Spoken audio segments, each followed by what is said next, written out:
Welcome to the Institute of All Intelligent Life.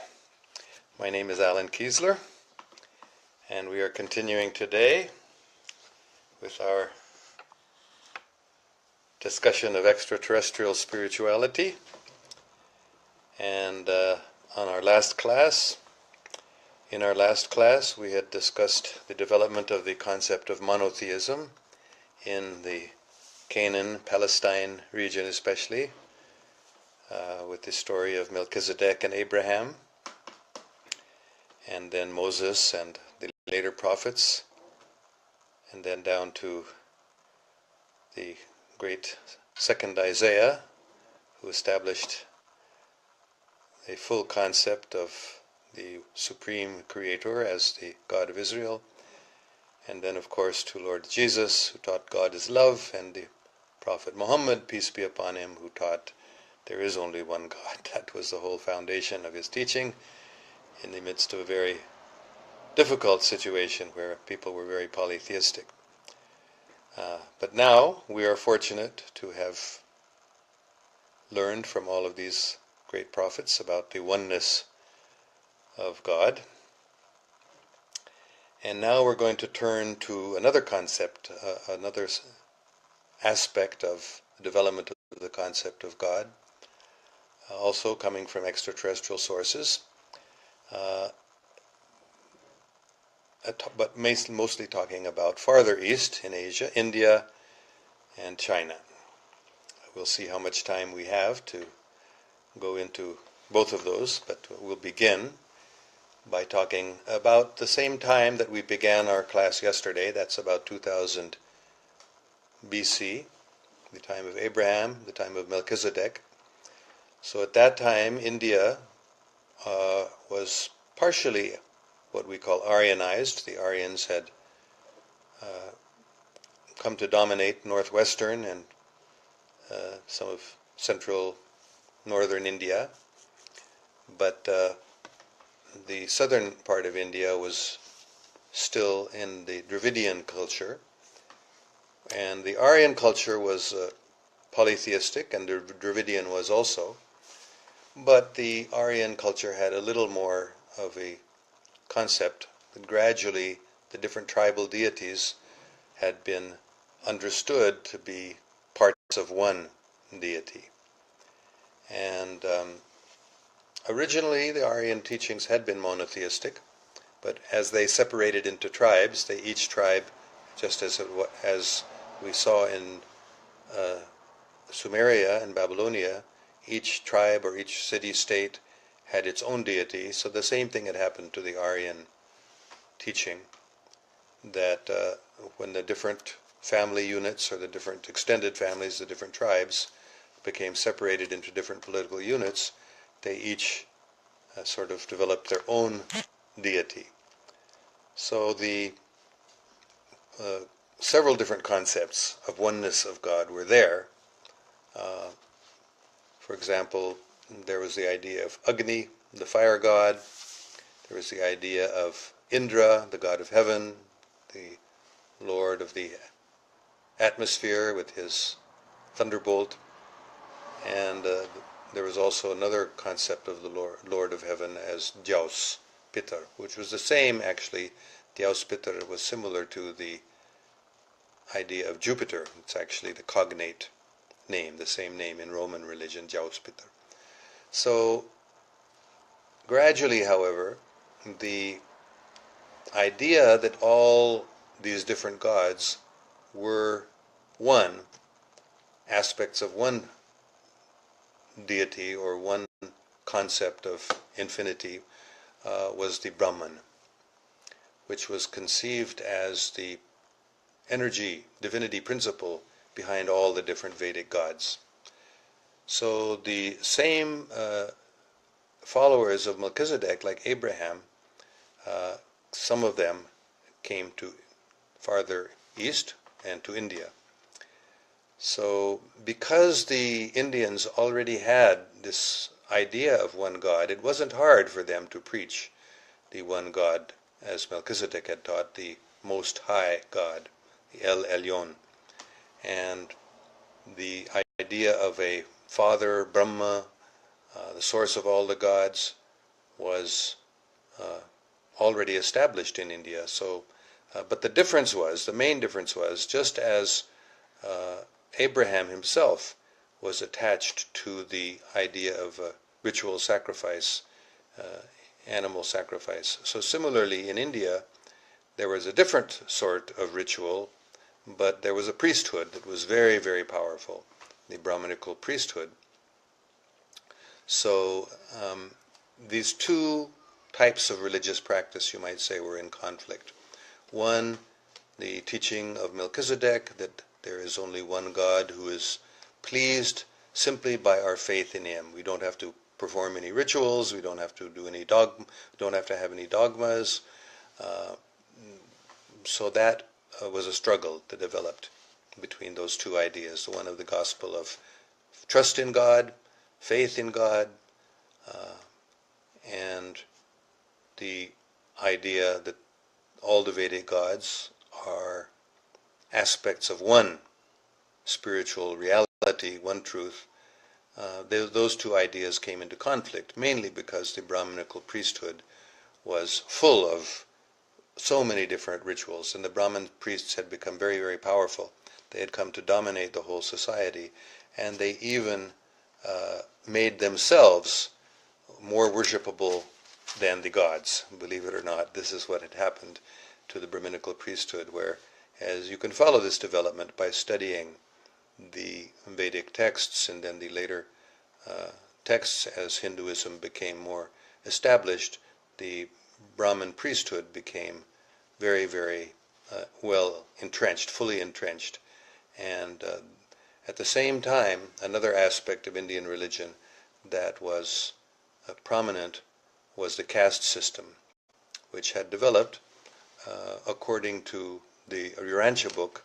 Now I'm getting these ideas, which, as I said last time, Urantia book is an extraterrestrial source, which may not be totally reliable, but I would say perhaps 90% or 95% even of the ideas I find very convincing, and I find that they often are corroborated by other extraterrestrial sources, as well as human religious sources, that is, the religious sources on Earth.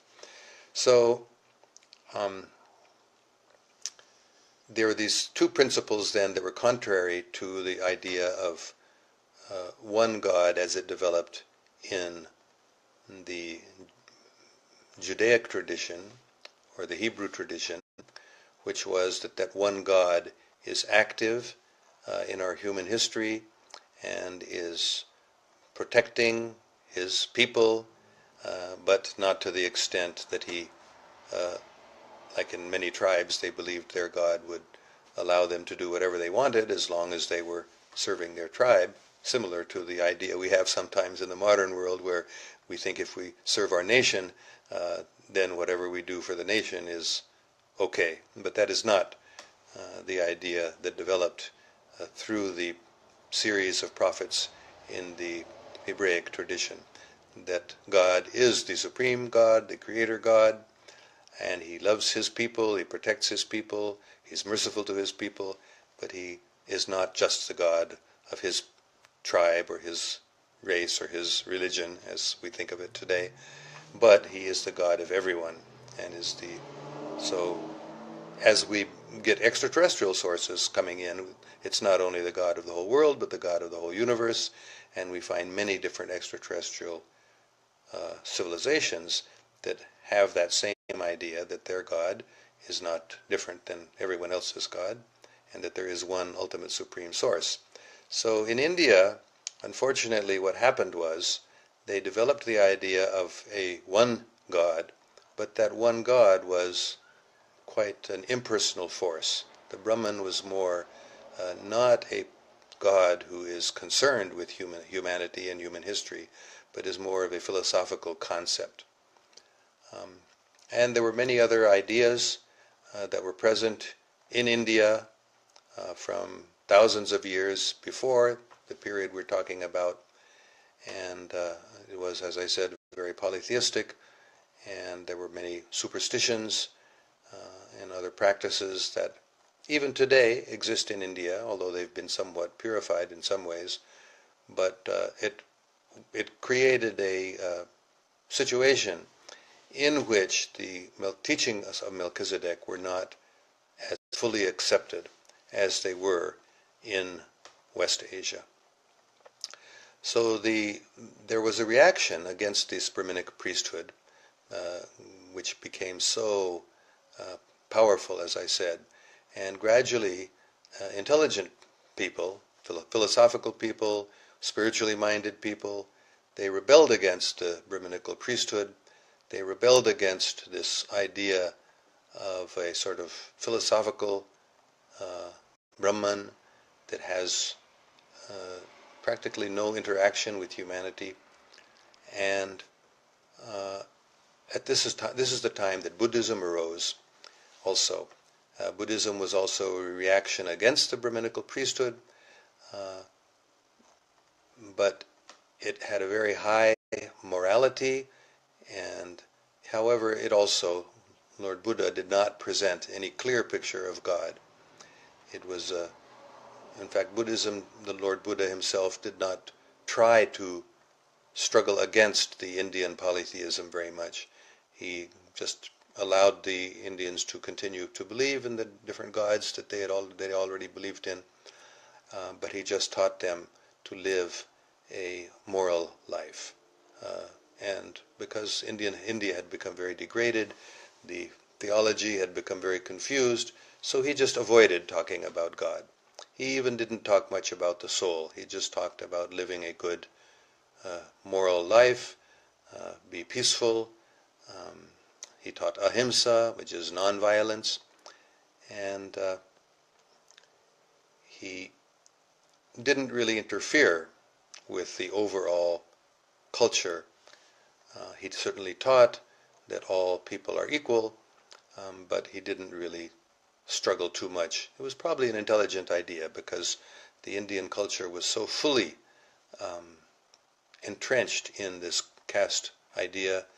The many different gods were so important that it probably would have interfered with his teaching, his attempts to capture people's minds and to get them to follow him if he had involved himself in that.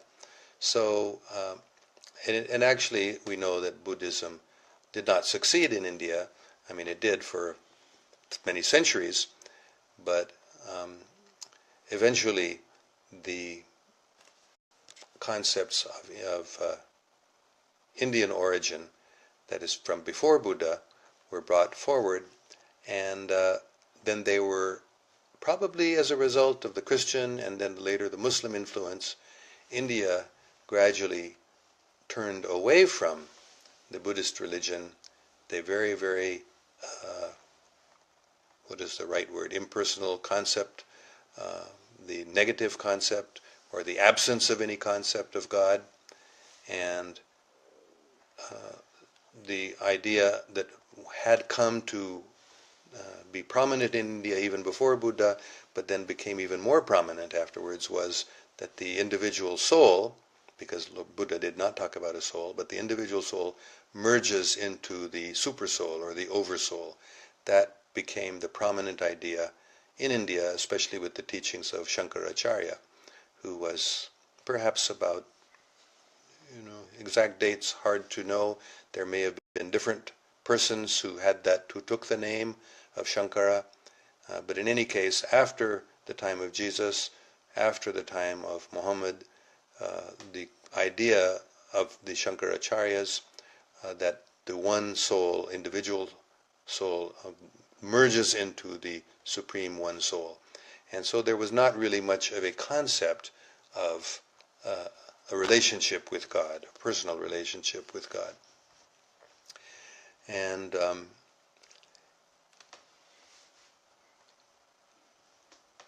I will just recount here 4 ideas of God in the Hindu tradition. One, as I've already mentioned, the Brahman, that is the absolute, the infinite, the one, the existent, without too much idea of a personal God. And then there was the Trimurti, which is even today very prominent in Hinduism, Brahma, Vishnu and Shiva, Brahma the creator, Vishnu the maintainer, and Shiva the destroyer. These gods were personal gods, and they were not, however, the supreme god. Originally, Brahma was the creator, and Vishnu and Shiva later became more popular, and Brahma practically became insignificant in the development of Hinduism. But those three gods became very important. And then, as I mentioned earlier, many of the ancient Vedic gods, the ancient Aryan gods, such as Agni, the fire god, Indra, the Lord of Heaven, they also continued to be accepted as real deities, and many other gods also. And finally, in the fourth category of divinity were supermen, demigods, heroes, kings, demons, ghosts, all sorts of different, and then saints who all became divinized, they became deified. So there were these four different concepts of God in India. The Brahman, the One, it was a monotheistic concept, more of a monistic concept than a monotheistic concept, not what we would call God. And then there was the Trimurti, the three chief gods, and then there were the many gods, sometimes said to be 33, sometimes said to be 333, 330, sometimes said to be 33 million, but many, many gods. And then finally, the creation of gods out of heroes and demigods and kings and saints. So this was the situation that had developed in India by the time of Christ, the time of Jesus.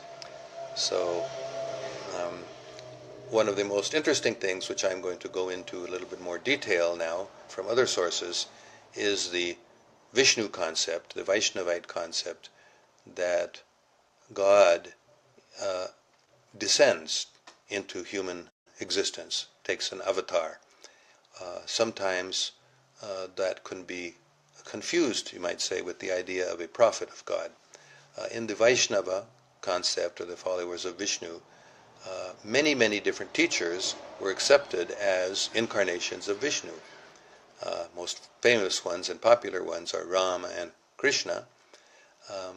Also Buddha and even Christ were accepted as incarnations of Vishnu in India.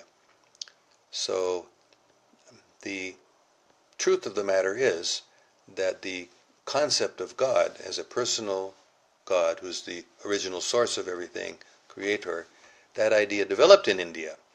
Exactly how it developed is something that I'm studying myself. I'm trying to understand exactly how that happened, and from the Urantia book we understand, as I've explained it now, that different human beings who were superhuman in some ways, they may have been prophets, or they may have had some powers that ordinary human beings did not have, and they were identified as especially incarnations of Vishnu. So, especially with the development of Rama, and even more so with Krishna, that idea of the God became very monotheistic. That is, he was accepted, that Vishnu was accepted as the real creator. Brahma was sort of a subordinate creator. And the original source of everything was identified as that personal God. So this was a very, very interesting development, which is how it parallels the conclusion of the Semitic religions, that there is one supreme creator who is, in some sense, personal, as opposed to the older Indian concept, which is still very prominent in India today also, of an impersonal, monistic idea of God.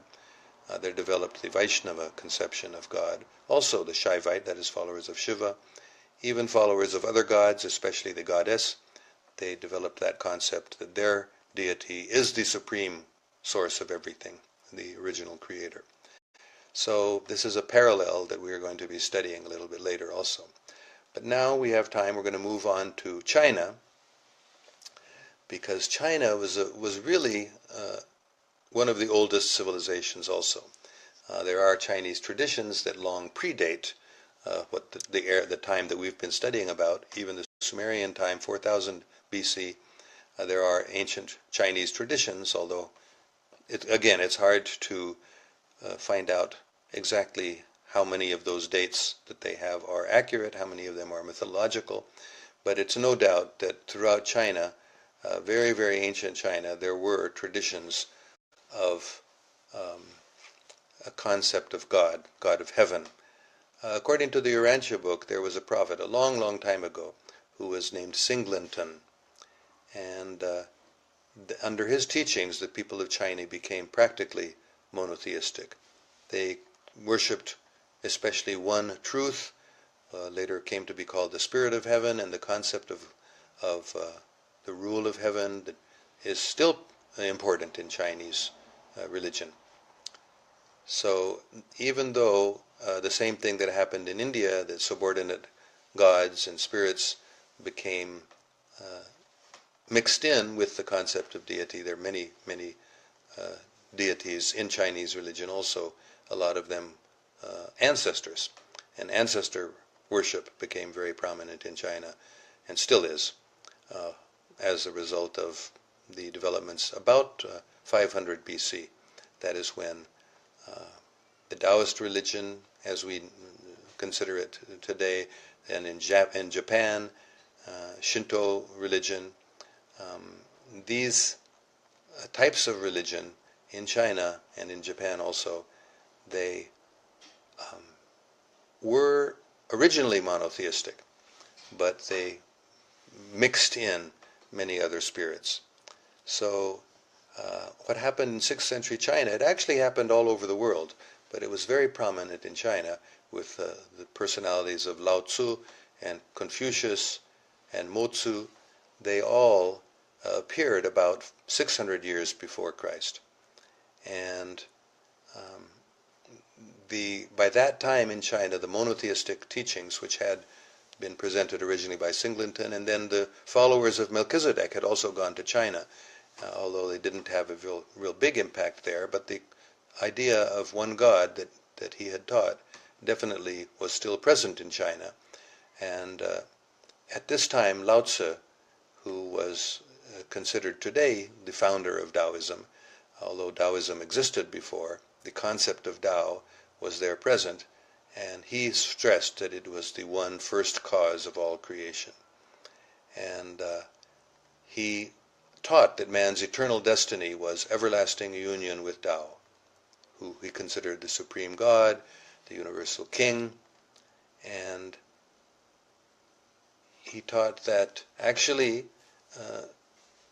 Tao was more like the concept of God that we have in the West than it is now. That is, the Taoist concept now is also very similar to the Indian concept of Brahman, where the Tao is sort of a very distant and impersonal force.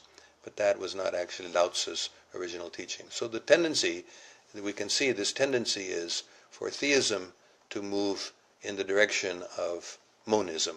That is, the one God becomes distant, and other gods, other spirits, other saints become more prominent and gain more of the worship of people.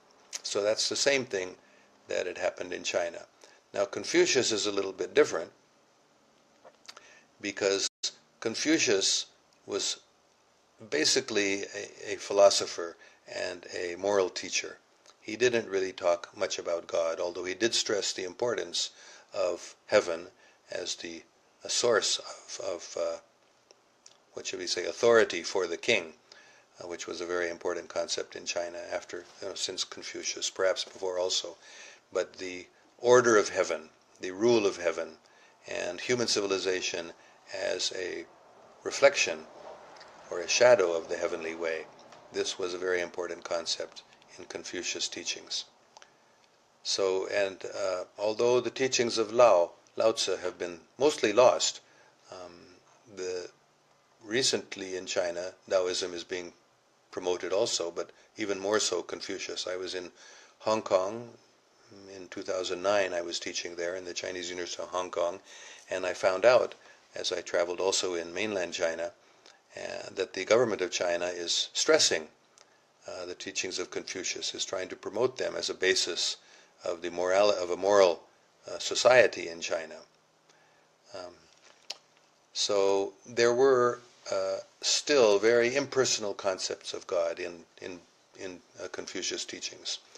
And the most significant reaction against this was that of Mozi or Moti, who proclaimed not only humanity as equal, but love of God. He taught that love of God is very important for human brotherhood. So, but Confucius' teachings really became dominant, and those teachings of Mozi sort of declined and became less prominent.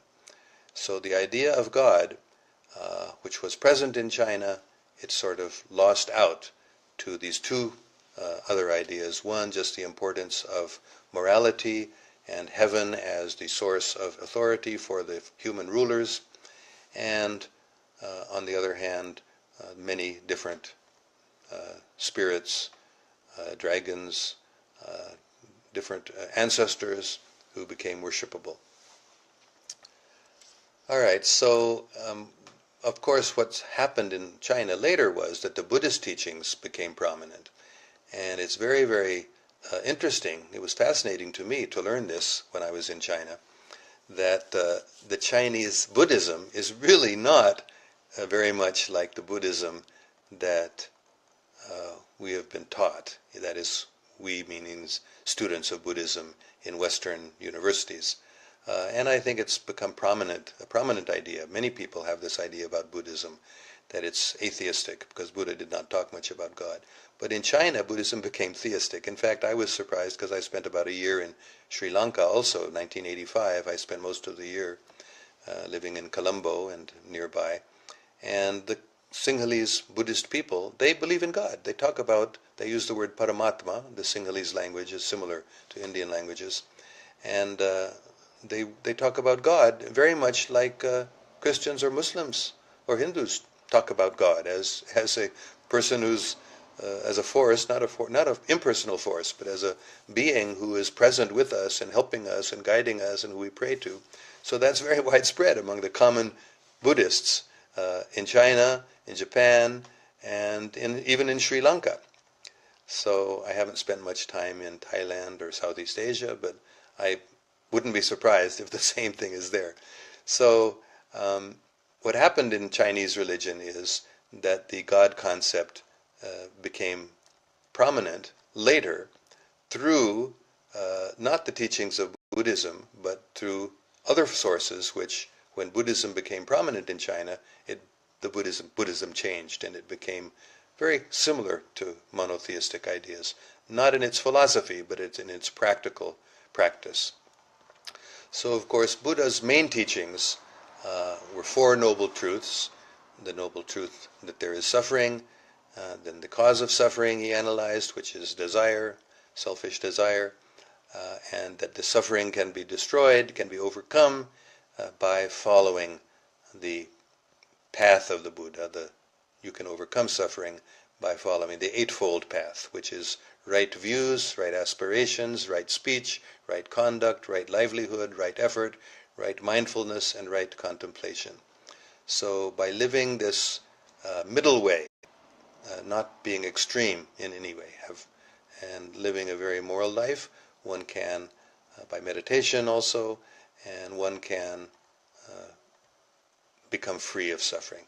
And the moral commandments of Buddha were thou shalt not kill, you shall not steal, you shall not be unchaste, you shall not lie, and you shall not drink intoxicating liquors. So those very similar to many other religious teachings were the primary moral commandments of Buddha. So this Buddhist community was very effective in raising the level of human life. But in terms of theology, as we're discussing now, he didn't really talk about theology, he didn't talk about God, he didn't talk about the soul. And when Buddhism spread, it actually became very influenced by the religions of the place where it spread to, including in India. It became very influenced by Hinduism, and Buddhism in Sri Lanka also became very influenced by Hinduism, and in China became very influenced by Taoism, and by Shintoism in Japan, which was a pre-existing religion, and it became influenced by Christianity also, just as all Indian religion was influenced by Christianity. That's been a long debate to what extent some of the Hindu ideas, which are now very prominent in Hinduism after the Bhakti cult became prominent only about 1,000 to 500 years ago. Bhakti religion became prominent, which is Bhakti means love. So to what extent that was influenced by the teachings of Jesus, of love of God, is still a debate. Scholars are still debating that, but I don't have any doubt that there was some influence. And, of course, the prominence now in Indian religion, in Hinduism, of Vaishnava monotheism, no doubt was very influenced in some ways by Muslim teachings also, because Islam and Christianity both came to India quite early in their histories, and although they weren't very influential immediately, there was some effect, and then later, until today, there's a huge Muslim community in India, and of course Pakistan and Bangladesh are majority Muslim countries, and there's a huge Christian minority also in India. So the conclusion that we're coming to now is that in China, as a result of teachers like Lao Tzu and Confucius, we have a religion in which God was taught originally by older teachers and by Lao Tzu and by Moti, especially Motsu, but it went into the background, both because of Confucian teaching, in which heaven was sort of an impersonal concept, and because of the Buddhist teaching also. But the idea of God or gods as personal beings was present, and because of the way that Buddhism sort of changed, it got amalgamated with Chinese religion. We now have a very interesting situation in China, which is similar to India, where there are many saints, there are many teachers, and they teach a practice of chanting the names of God, especially in, what's the name of that movement? The Chan movement in China, which developed into Zen in Japan, which is not so much in this way, but it's very, very prominent in China now that people chant names of God. They understand that again in different ways, and in Japan also this practice is very, very widespread. And in India also, chanting the names of God is very, very widespread, and usually people now think of those gods as the supreme God. So this is finally what happened in Eastern Asia and in Southern Asia, that the concept that Melchizedek had taught influenced, and then the teachings of Jesus and of Muhammad influenced the concept of God also in South Asia, and to some extent in farther east also. All right, so I'm just looking what time it is. I guess I've gone on long enough. We are going to continue this study about the concepts of divinity among other extraterrestrial groups, as well as their influence on human groups, as we've been talking about more up till now. And I'm going to go now and see what comments we might have. Oops. Okay, here we go. All right. Any good concepts? Zafar Iqbal is asking, why do I not talk about Pakistan? The reason is because I'm now teaching a class on extraterrestrial spirituality.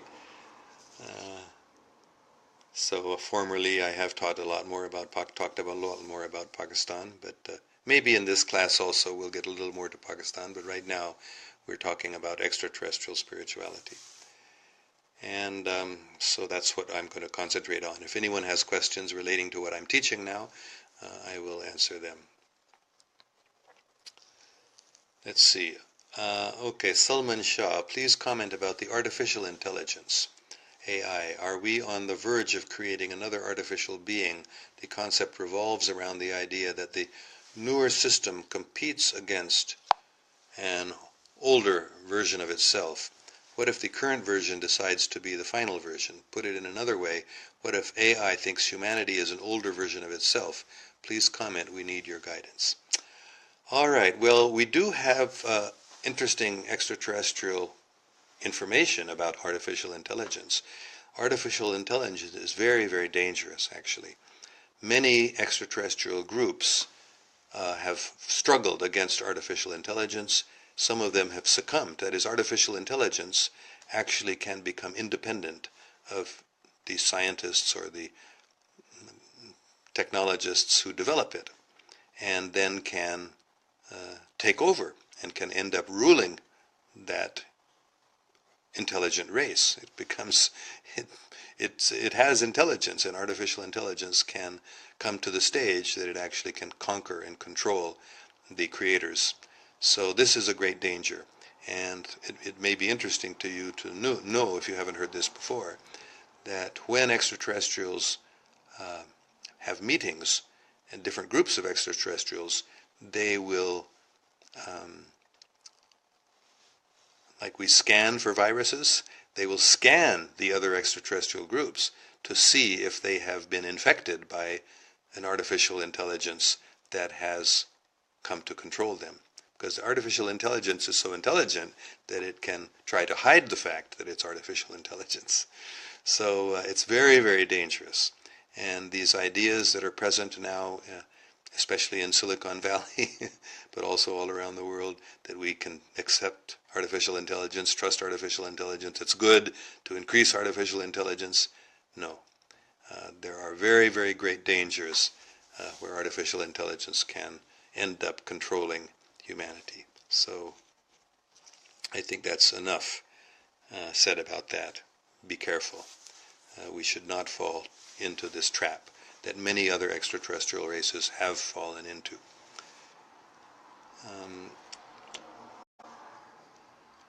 Okay, I'm just trying to see if we have any other comments.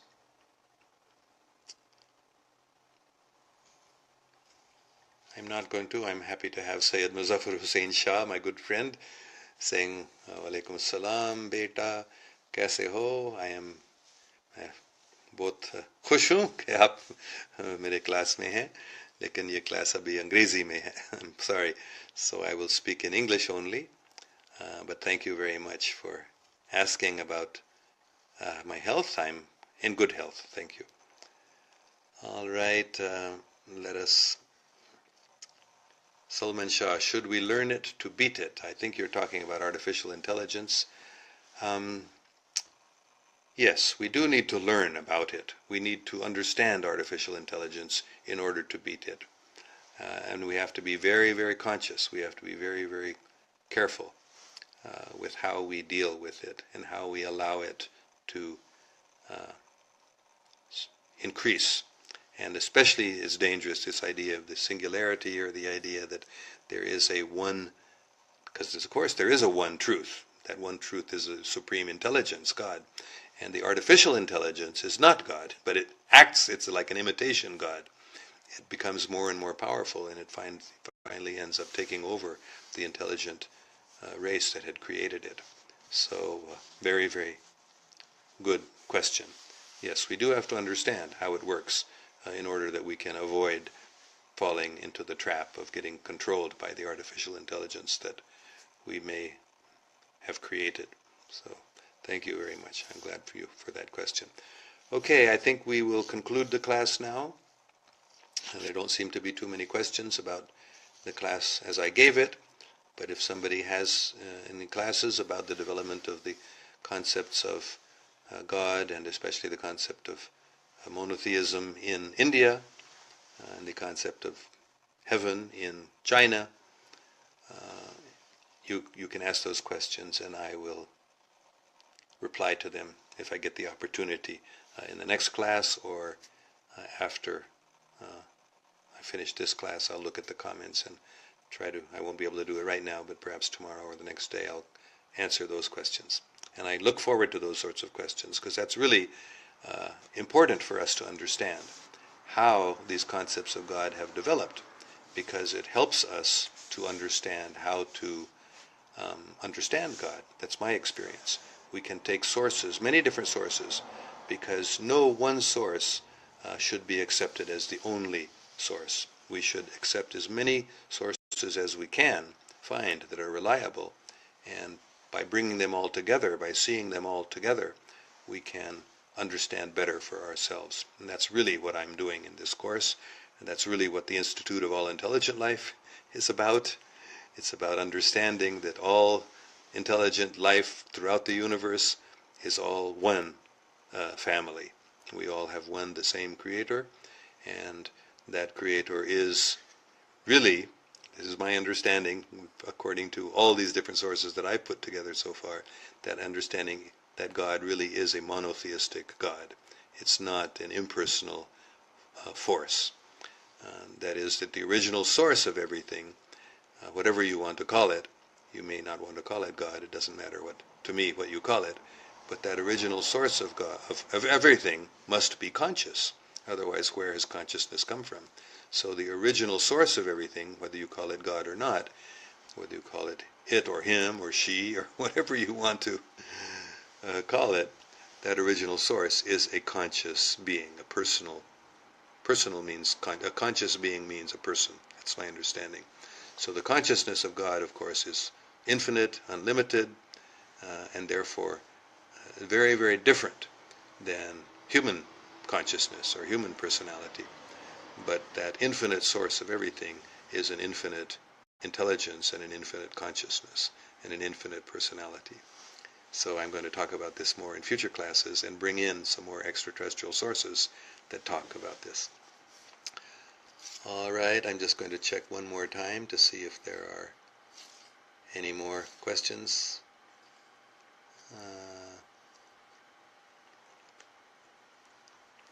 Again, another question about artificial intelligence. Having conditions on it through regulators would be good, maybe just like cloning. Yes, we do have to regulate very, very carefully, very intelligently, the artificial intelligence. Well, there are no questions about the class. Very interesting. It is a good question. This whole discussion of artificial intelligence is very good, and it's related to the concept of God, because artificial intelligence, some people are sort of seeing it as God. They sort of can think that artificial intelligence will become more and more intelligent, more and more powerful, and it'll become like a God, but that's a false God. Very, very dangerous false God. Okay, I hope that we do get some questions about this class. Otherwise, I'm going to continue discussing other extraterrestrial sources about concepts of spirituality, concepts of divinity.